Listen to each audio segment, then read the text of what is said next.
The scorched earth stretched to the horizon in every direction. Ash rained from the perpetual gray skies, coating the ruined landscape in a gloomy pall.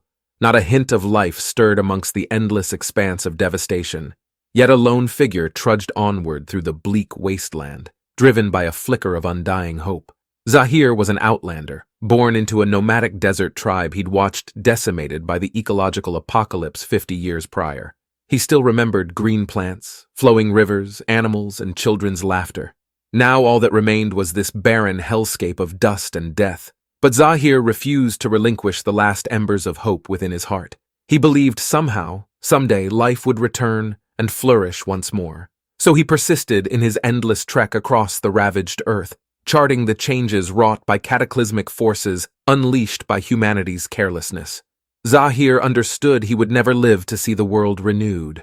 Yet he devoted his remaining years to gathering knowledge for future generations. The heavy sack on his back held meticulously recorded observations detailing the planet's slow healing. These records would guide those who came after in restoring Earth's lost grandeur. Zahir's unwavering faith kept him marching through storms of ash towards the unseen horizon, driven by his vision of people one day reading his chronicles under clean skies and breathing pure air.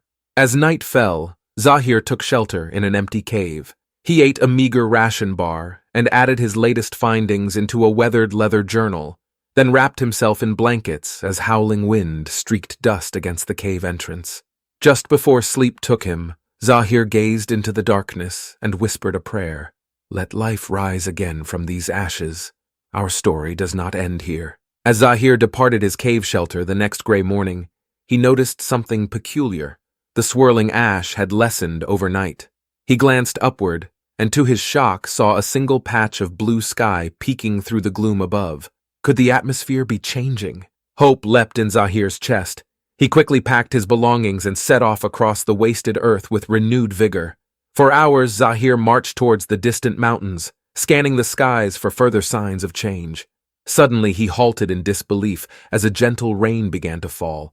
Not stinging acid, but pure, clean water. He unfurled the broad leaves of a woven basin from his pack and laughed with delight as it pooled clear and sweet. Zahir knew this meant ecosystems might again have a chance. Quickening his pace, Zahir came over a rise and stumbled upon a small hollow. There within the sheltered dell lay a tiny meadow of timid shoots pushing up through the ashen soil. He slowly fell to his knees in the fragile young grass, tears of joy streaming down his weathered cheeks. Life was returning to the ravaged world. As the rain petered out, Zahir carefully collected seed samples and added detailed notes and sketches documenting the meadow's location. This oasis must be protected for regeneration. Rising, Zahir gazed upon the sprouting land with bittersweet joy. He regretted he would not see forests stand tall here, nor children play generations hence. But through his chronicles, he would help seed that future. With the skies clearing, Zahir turned his back on the emerging meadow. He still had far to go, and more mysteries to unravel across the changing earth. Zahir strode onwards with blazing hope as the setting sun painted the horizon in dazzling hues of amber and violet.